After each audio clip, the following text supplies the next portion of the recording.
The CBS Radio Mystery Theater presents... Come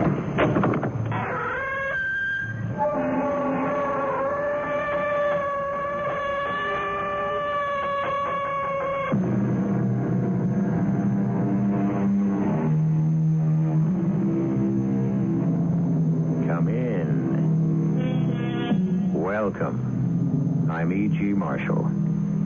In Greek mythology, the Titans were a race apart, one step below the gods.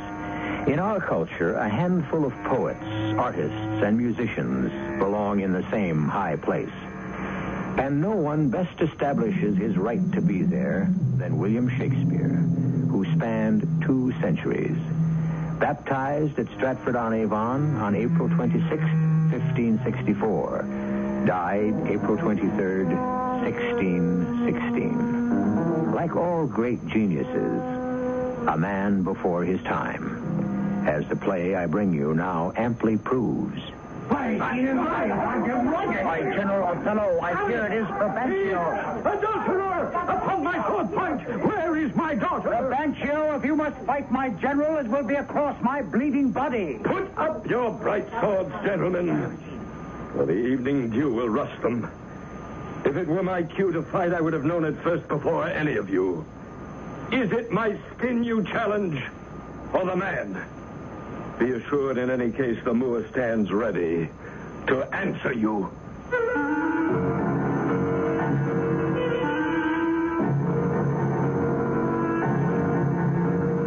Our mystery drama, The Green-Eyed Monster, was especially adapted from Shakespeare's tragedy of Othello for the Mystery Theater by Ian Martin and stars Arnold Moss. I'll be back shortly with Act One.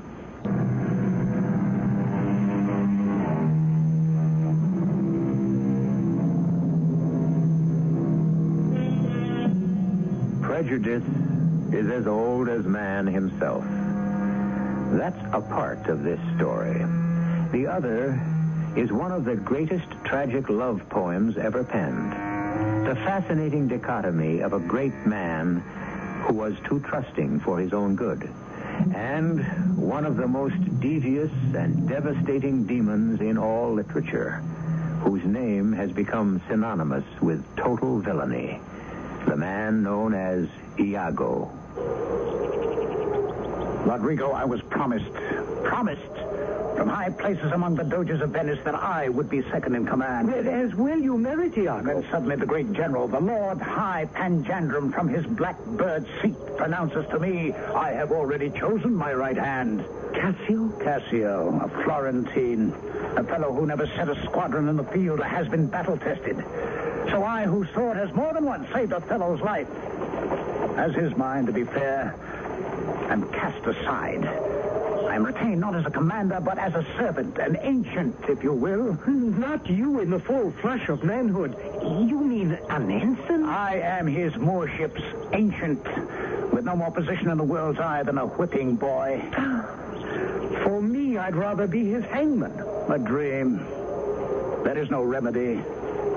It is the curse of service. Preferment goes by who you know, not what you know. I only disclose to you why I have little cause to love the Moor. I would need no cause to love a black upstart. I would think you had deeper cause of complaint than I. Because of Desdemona? Yes. Does it not tear you apart, my friend, that your golden-haired love has been swallowed up by the dark Moor, who is her master now far more than he is mine? What can I do? Here we are in Desdemona's father's house. He is a senator and helps rule Venice. Let's rouse him to your aid. Rouse him? But does he know of Desdemona's love for the Moor? But I'm sure he doesn't know of her infatuation. Then let us surprise him quickly. Come, laggard, must I fight your battles for you? Let's rouse the knight. Awake! Provencio, awake! What ho! Thieves! Look to your house! What is the matter here? Don't you recognize me? Rodrigo. Well, now it all becomes more clear. I told you not to hunt my door. My daughter is not for you. Who better would you promise her to? Where is your daughter, senor? Search your house if you will. You will find your jewel has been stolen, and by black magic. My God, you'd better be mistaken. Some service here.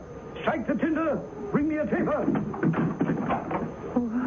What have we started? I know not yet, but keep my name hidden, or you shall be the worse. Though I hate a fellow like the hell pains, yet of necessity for the present I must hang out the flag in show of love. And so, farewell, Rodrigo. Guard my name. As I would guard my life. As your life depends on it. My Captain Othello, in the trade of war I have slain men, but in my conscience this would not have been murder. I lack iniquity to lead me to that. And yet as Brabantio spoke, I had it in my mind for love of you to sink my dagger in him. Far better you did not, my friend Iago. But he prated in such scurvy and provoking terms against your honor. He will be neither first nor last. My life can only be measured by what I've accomplished. God grant it is enough. I would not care to try to put it to the challenge except for gentle Desdemona. It's only for her... Wait. Who comes through the garden so late? Oh, I see who it is now. The servants of the Duke and my lieutenants. Good evening, Cassio and friends. What brings you here so late? The Duke greets you, General, and requires your presence haste post haste. Well, what's the matter? The news from Cyprus. Message upon urgent message from the fleet, and you are hotly called for. Not finding you at your lodgings, the Duke has sent no less than 3 parties to search you out. I'm glad you were the one to find me. I'll spend only a word or two in the house and straightway join you. Agent, what is he doing at this villa? Tonight he has boarded a tiny little craft that, if she prove a lawful prize, may just have made him forever. I don't understand. Why, he has made Desdemona his. If they are married... Oh, here comes another troop to search for him. What is this noise? General, I fear it is Brabantio. Be prepared. He comes here spoiling for trouble. Adulterers! Upon my sword point, and these gentlemen of honor who support me, answer! Senor Brabantio, if you will fight my general, it must be across my bleeding body. Put up your bright swords, gentlemen, or the evening dew will rust them. If it were my cue to fight, I would have known it first before any of you. As for you, good Senator Brabantio, your years command more respect than any weapon. Where will you have me go to answer your charges? Why, to prison until the law can take its course. If it please you, it might not please as much the Duke, to whose side in conference my Lieutenant Cassio has called me instantly. We have no choice but to move against the Turkish fleet, and with dispatch. To this end, I am concerned that Brabantio and Othello are missing from our council since... My lord, well, here they are betimes. Forgive me, noble Duke, that I come tardy. Valiant Othello, it matters not now that you are here. Our need was urgent to apprise you that we must employ you straightway against the general Ottoman enemy. Forgive me, Senor Brabantio, for not greeting you. We have missed your counsel and your help tonight. Your Grace, it is not my place as counselor or business or even my country's danger that brought me from my bed tonight. I have such personal grief that engulfs all other thoughts and swallows all other sorrow. Why, what's the matter? My daughter. Oh, my daughter. Dead? Yes, to me. Abused, stolen from me, and corrupted by damned spells and medicines of black witchcraft. Who is the man? He stands beside me, charred with the brush of the devil and possessed by all his evil magic. This alien Moor. Othello. If beast deserves a name.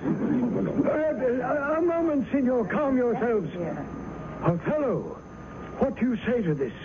What can he say, but it is so? A moment, good Brabantio. Let the man speak. Most potent, grave, and reverend Signor, that I've taken away this man's daughter is true. But for one reason only. To make her my wife. Desdemona and I are married. There must have been some potion to confuse her. Did you indeed subdue and poison in any way this trusting girl's affections? I ask your grace to send for the lady herself. Let her speak before her father, and if you find her answer condemns me, then take away the office I hold with you. Nay, even more. Take away my life. Fetch Desdemona hither. Iago? Yes, my general. You know where the lady is. Bring her here. At once, my general. And while we wait, I will briefly recite to you how I won the lady's love. It is your day in court. Once, her father, Brabantio here, professed to love me. I see now I was a thing to show. Like a tiger caged or some ancient Roman gladiator, he would prod me on to tell the stories of my campaigns of flood and field and hairbreadth escapes of vast caves and parched deserts, of captures and escapes, of bloody wounds and heady victories. At many times, Desdemona was there to hear, coming and going at our household affairs. And then, as chance would have it, whilst we were alone, she begged me to tell her of all my pilgrimages and campaigns. And all my agonies of youth she heard so tenderly, and talked of my life and called it passing strange and pitiful, wondrous pitiful. She loved me, you see, for all the dangers I had passed, and I loved her, that she could pity them. This is the only witchcraft I have passed. And now, gentlemen, will await my beloved Desdemona, that she may witness it. Well, here, Brabantio, is your daughter. If you would have her speak, it is your right. Dear Father, my life, my education, my upbringing have all taught me to respect you, and I do. You are the Lord of duty, and up till now, I, your obedient daughter. But here's my husband by my side, whom I love dearly, and as much duty as my mother owed to you, preferring you before her father. So much I must owe my husband and my Lord. By God, I'd rather adopt a child than beget it. Well, come here, Moore. I now bestow on you with all my heart what, if you did not own already, with all my heart I'd fight to keep from you. For your sake, Desdemona, I am glad I have no other child. My Lord Duke, I'm finished. If you please, let's on now to state affairs. So be it. Othello, no one knows Cyprus better than you. It is our consensus that to stop the Turk, you must leave immediately to handle the defense. Unhappily, a poor time for you to leave your bride's bed. I am a soldier. I must obey commands. I will leave immediately, subject only to knowing that my wife is housed safely and in such style as suits her breeding. If you please, I suggest her father's. No, I'll not have it so. Nor I. Nor I. If it please your grace, may I speak? Yes, speak. How much I love the Moor must be apparent to all of you. Since I am aware that in the act of marrying him and devoting my life to him, I turned my back on fortune and society. My love I trumpet to the world, for I see Othello's visage not in the color of his skin, but in the temper of his mind and the greatness of his soul. And so, I beg you, since he is now all my life, let me go with him. Whatever you and he privately determine, but haste is imperative. If it please your grace, my ancient Iago will assure the conveyance of my wife and whatsoever you consider necessary to be sent after me. Let it be so. And Signor Brabantio, may I say, your son-in-law is far more fair than black. Look to her, Othello, if you have eyes. She has deceived her father, and may equally you.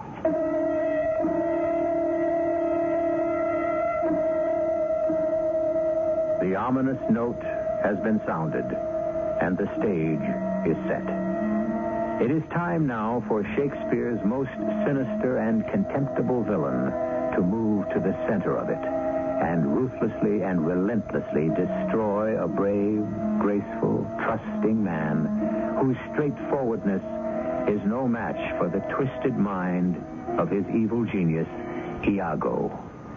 I shall return shortly with Act Two.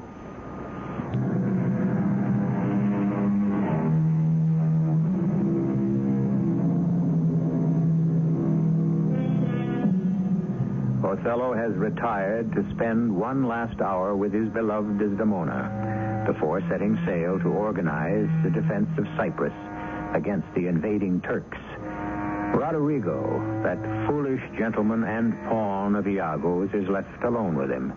And Iago first starts his diabolic plot to bring Othello tumbling down to the death of spirit and body. That is the price Iago's sick mind demands for Othello's imagined slights. Come, Rodrigo, pull yourself together. What can I do now that Desdemona is lost to me? Can I count on your support if I dare to hope? I tell you again and again, I hate the Moor. Go make money, and we shall talk again tomorrow.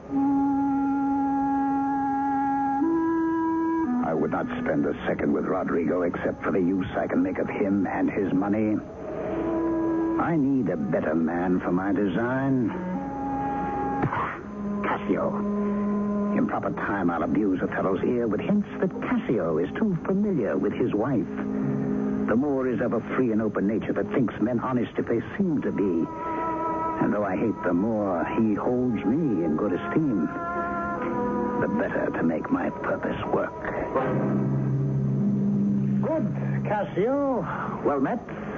Have you our precious cargo aboard? The Lady Desdemona is safe in my wife Amelia's charge. Throw out the gangplank. Come, my lady, and mine own mistress. We're safe to shore at last. Ah, the riches of the ship is coming ashore. All men of Cyprus, offer her your knee. Hail, Desdemona, welcome and most welcome. I thank you, valiant Cassio. But where is my lord? Not yet arrived from his victories, but all is well, and shortly he should join us. How did you part company? Returning from the Ottoman defeat, our ships were separated in a squall. Our good ancient Iago, you are welcome. And your good mistress. Forgive me if I welcome her thus. 'Tis only my breeding allows me this show of courtesy. Sir, if Amelia gave you as much of her lips as she does me of her tongue, you might have regretted the impulse. You have little cause to complain. Oh, not I. You rise to play, but go to bed to work. Oh, if I find it work, then yours is the fault. Well said, Amelia. I'll never let him write my praise. I could do better, given the chance. How would you praise me, sirrah? You are both fair and wise. Fairness and wit. The one's for use, the other uses it. Riddle, sir? Suppose I were black and witty. If you were black and still had wit, you'd find a white that to your blackness fits. Suppose she was fair and foolish. No one who's fair could ever be foolish. Well said in truth, Iago. That last spoke home. Closer to home, Cassio, than you might have dreamed, since it moved you to take her hand in yours. A little web, but enough to ensnare even as big a fly as you. Ah, the Moor. I know his trumpet. Yes, it is his ship. Take me to meet him, so I can receive him in my arms.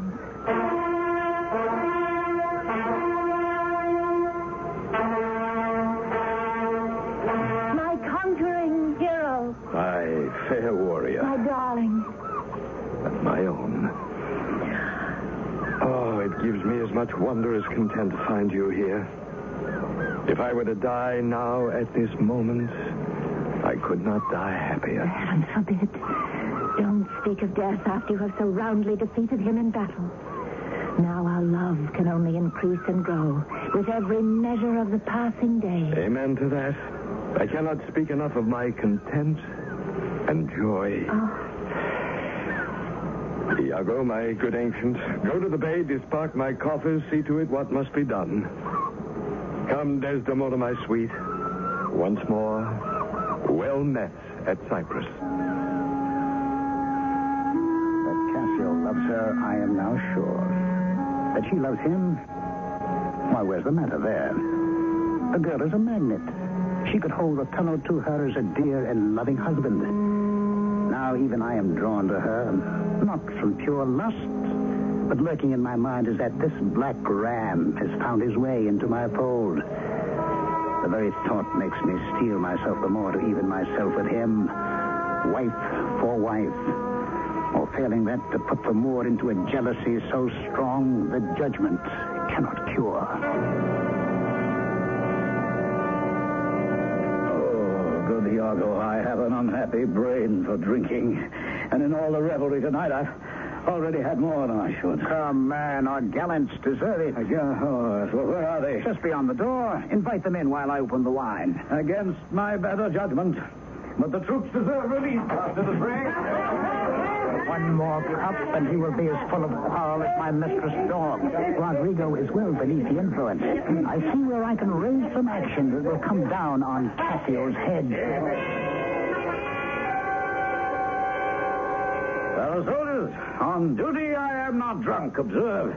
Here is my right hand, and this is my left. I can stand well enough and speak well enough. Of course, Cassio. So then you see I am not drunk. I will stand the war. Rodrigo, I fear the trust Othello puts in him might endanger our defense. Rodrigo, someone should see to him. Leave it to me. I should set him straight. If he does, he'll make him physician to the army. For surely anyone who could do that for Cassio as he presently reels and stumbles would practice spells. What, knave and addle-brain, you try to teach me my business? I'll cut you to river. Cassio has a kill. He has a... Cassio, you drunk drunk. Let me go, ancient, or I'll knock you over the battlement. Crime, mutiny. Help! Lieutenant! Control yourself. No, help me, sir. Help! Bring the watch bell. The watch bell. Our wife, Lieutenant, you will be shamed forever. Stand back, all. I'll hack him down who comes within the length of my sword. What are these alarums? What is the matter here? No, I'm bleeding. I'm hurt to the death. Hold! For your life. Oh, Lieutenant. Have you forgotten your place in all sense of duty? Hold when the general speaks to you. The general? How we turn Turks. For Christian shame, stop this barbarous brawl, or he that makes one move will die upon his motion. Silence that bell! By the general's orders, silence the bell! Honest Iago, I don't blame you for looking sick with disgust. Who began this? I'd rather have my tongue cut out than do offense to Michael Cassio. It was nothing, good captain, than a little too much wine before the watch. This good and honest gentleman, Rodrigo, I felt only that with war still abroad, the lieutenant should not try to stand watch. Blinded by the wine, Cassio Cassio, from this day forth, you are no longer officer of mine. What's the matter, Othello? All's well now, my sweet. Come away to bed. Iago, see to the young man's hurts. Come away, Desdemona. It is a soldier's life to have his sweetest slumbers racked with strife. Oh, God, what have I done? Are you hurt, Lieutenant? I passed all surgery. I have lost the immortal part of myself. My reputation, Iago, my reputation. You are too severe a moralist. I drunk. You or any man may be drunk one time. But I tell you what you should do. Our general's wife is now the general. Reach Desdemona and confess yourself openly to her. Ask for her help. You advise me well. I'm desperate of my fortunes any other way. This way will shape them to the proper end. My thanks. And good night, honest Iago.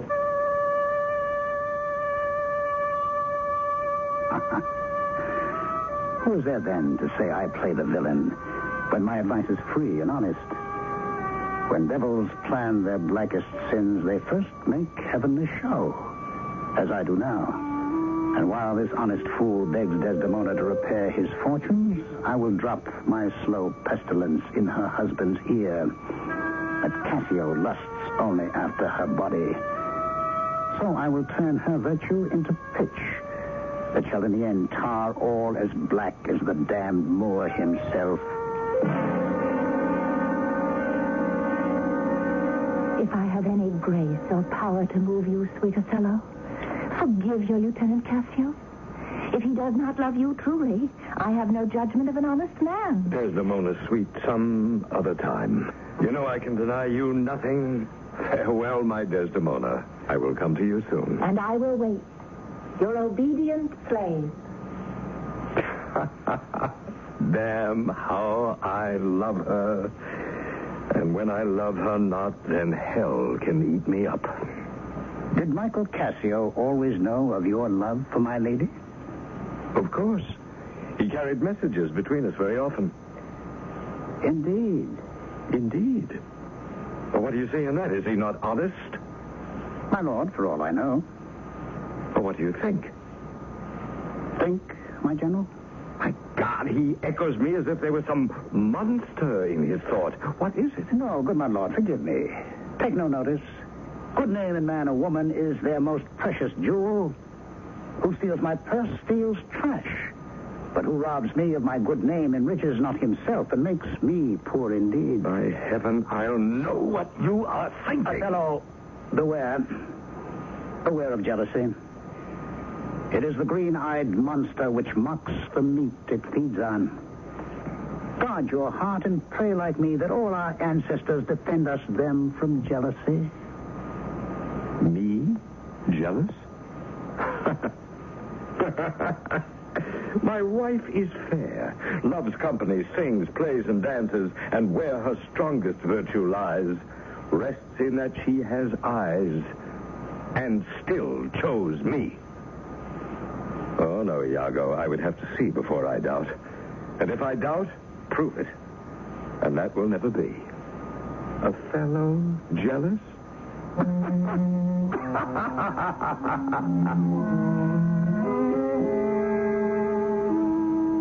But the seed has been planted, and with Iago to nurture its growth, will grow and grow and grow.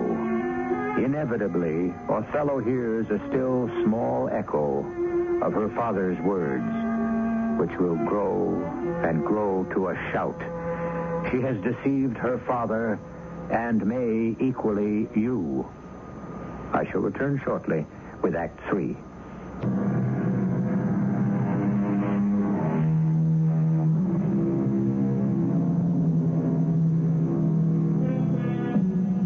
No man as graceful and gentle and as kind as Othello could have been brought down by the lies and distortions of even so Machiavellian a villain as Iago, except for one thing.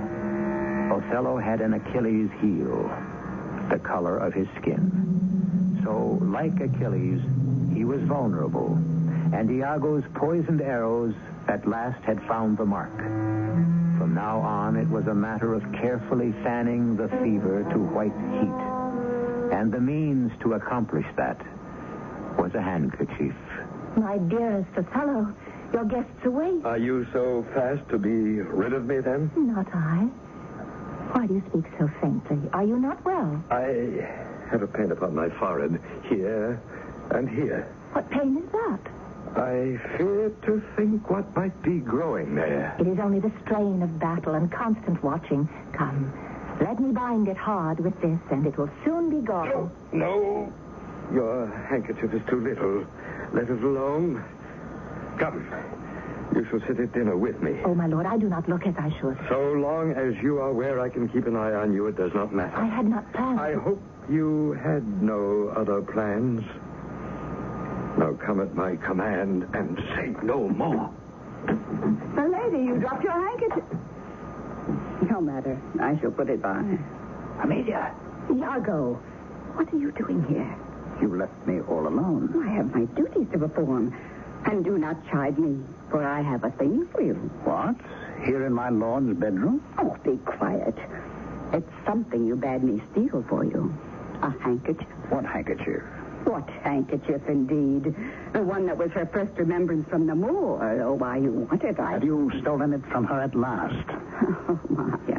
No, not even for my husband's favors would I steal. Then how came you by it? She let it drop through negligence, and I, being here by chance, picked it up. Here. The very one. Why do you want it so? Give it back to me.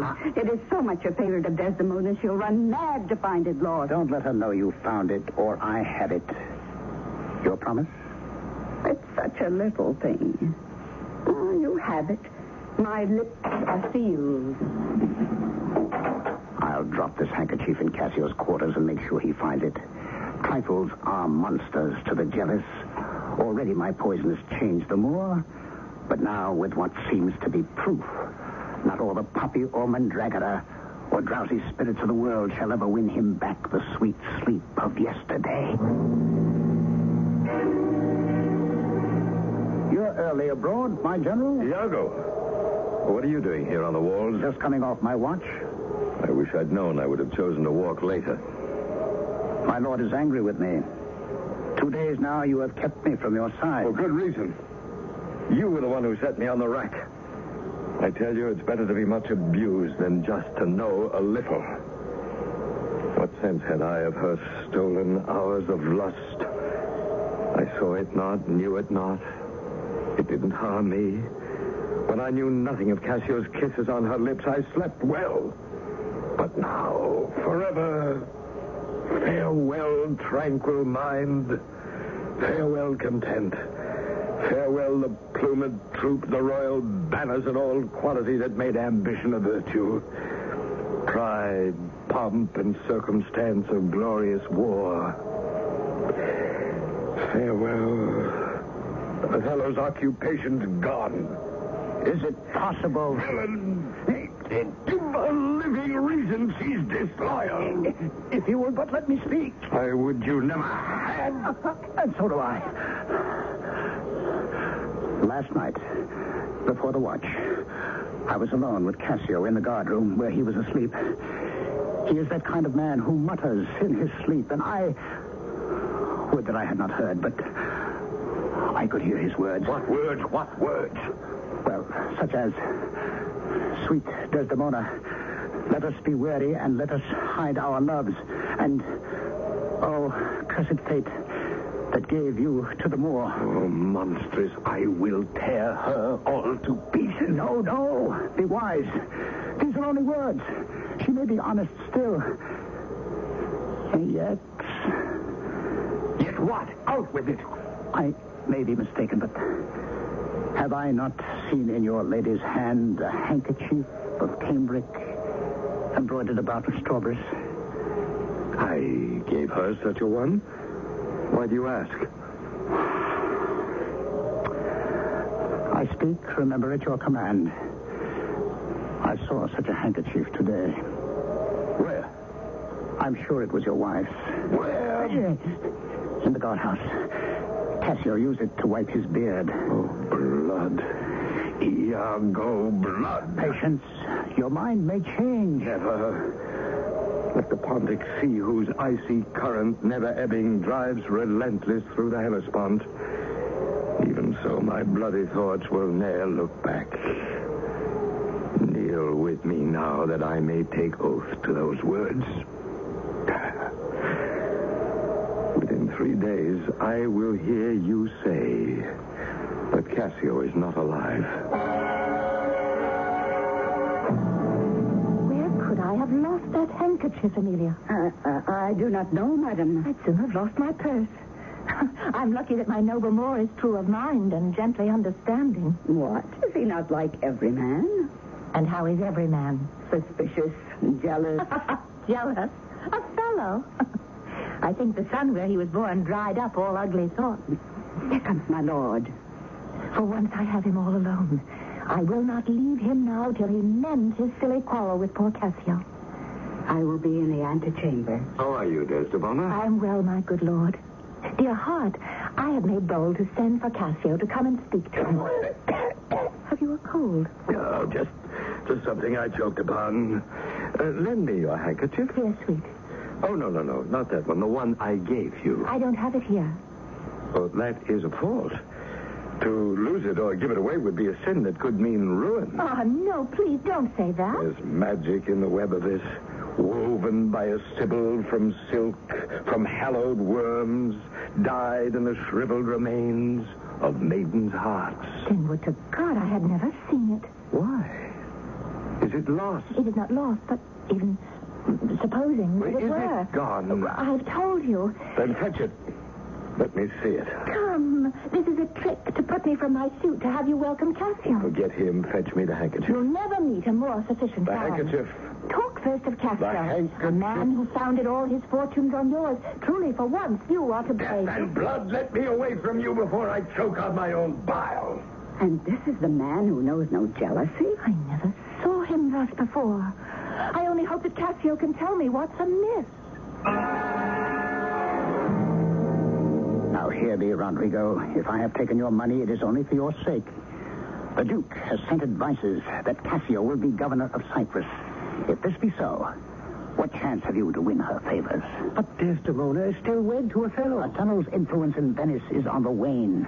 I promise you he will not stand before you long. Here comes Cassio. Draw your dagger and off with you in the dark to strike the blow which wins you all.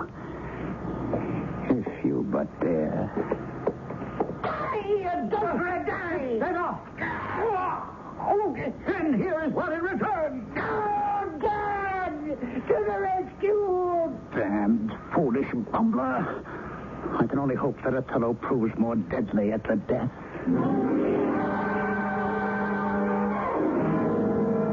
You say you have seen nothing. My Lord Othello, no. Cassio and she together? Why, yes, It but... is enough. I want to hear no more. She is asleep. Yes, General? Then leave us now. But Leave I... us. It is the cause. Let me not name it to you, chaste stars. It is the cause. Yet I'll not shed her blood or scar that skin of hers that to my eyes is white as snow. Yet she must die or she'll betray more men. Put out the lights. And then put out the lights. If I quench it, how can it be restored? If I repent. Othello, Yes. then come to bed, my lord. Have you prayed tonight? Yes. If you think of any crime against heaven, so listen to it now. I would not kill your soul unprepared. What is this talk of killing? That handkerchief which I so loved and gave you, you gave to Cassio. No. You're on your deathbed. Beware of perjury. My lord, have mercy on me. I wish with all my soul, Desdemona, you might have had on me. Then banish me, but don't kill me. Down, strumpet, down. It is too late. Kill me tomorrow. Let me live tonight. It is too late. Oh. What's wrong within? Still as the grave. Shall I let her in? Oh, my wife. My wife. I have no wife. Now should the sun and moon at once go into eclipse, so softly draw the curtains, and it's done. Come in, Amelia. Excuse me, my lord, but foul murder has been done. How's that? Cassio has killed a young Venetian gentleman called Rodrigo. And Cassio killed? No, not he. Not Cassio killed? The murder's out of tune, and sweet revenge grows harsh. Oh, falsely murdered. That is my mistress. Guiltless. Death, I die. Oh, who has done this? Nobody. I myself. Commend me to my sweet lord. Farewell. She is a liar, gone to hell. I killed her. She was false as water. And you as rash as fire to say so. He proved it. With a handkerchief of mine she gave to Cassio. Oh, God, you fool. And Iago has schemed to destroy us all. When you know the truth, I will see you all harmed for the death of my sweet mistress. Help! Help! Summon the guard! The Moor has killed my mistress! But how came you, Cassio, by the handkerchief? I found it in my chamber. And Iago on the rack has now confessed he dropped it there, given to him by his wife. What does Iago face? As governor, and with such overwhelming proof as I have to hand, he will not have a pretty death. Enough. Then for myself, in utter despond, let me say what I wish to say most briefly. If in the tablets of the future you should set me down, forget my accomplishments in the field, and remember me only as a man who loved not wisely, but too well. And say besides that in Aleppo once, where a turbaned Turk beat a Venetian and reduced the state, I took him by the throat and struck him thus. And this once more, standing over you as you lie still, Desdemona, I beg you remember I kissed you ere I killed you. No way but this, killing myself to die upon a kiss.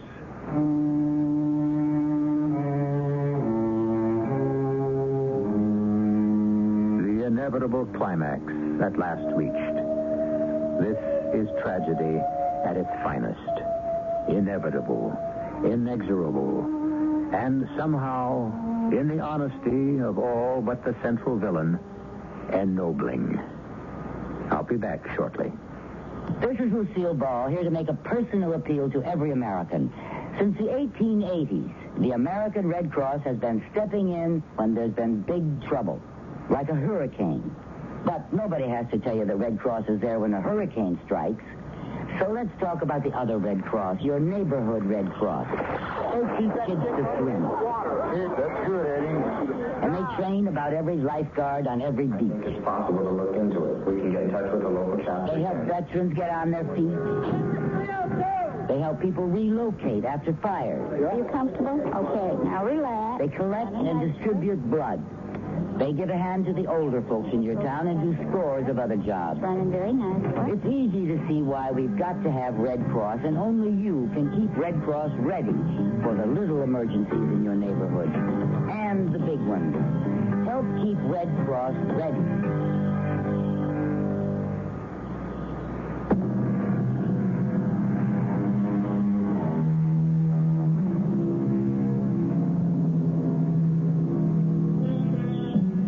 It would be unfair, of course, to leave our tragedy just as it resolved itself, for only one reason. That sinister, despicable, unforgivable Iago. I'm glad to report that for those of you who might not know in advance, his punishment well fitted the crime. Since Cassio was governor, and in a sense, dictator of Cyprus, it was left to him to dispose of Iago. When all the facts came out, how kind would you have been? Our cast included Arnold Moss, Marion Seldes, Joan Arliss, Court Benson, Ralph Bell, and Ian Martin. The entire production was under the direction of Hyman Brown. And now, a preview of our next tale. It was sell or lose everything. So you see, he's broke. Flat button. Now, just a moment. I have the promise of a job, Mr. Otis, a top-flight architectural firm in New York. The promise of a job. Now, look, Jeff, there'll be no marriage until... What's that? I don't know. I'm afraid I do. It's the Canterville ghost. A ghost? Come on, Jeff. Come on now. Aren't these tricks of yours getting just a little childish? Now, Mr. Otis, believe me, this is no act. It's the real thing. Whenever the ghost moans like this, it means he's going to put in an appearance. And I've seen some of those appearances. Now, Mrs. Otis, Ginny, you'd better come with me. Oh, where to? Well, anywhere but here. I'm not afraid of the ghost myself. He's never done me any harm, but his appearance can be positively ghastly. And you'd better not see it, either of you. This is E.G. Marshall inviting you to return to our Mystery Theater for another adventure in the macabre. Until next time, pleasant dreams.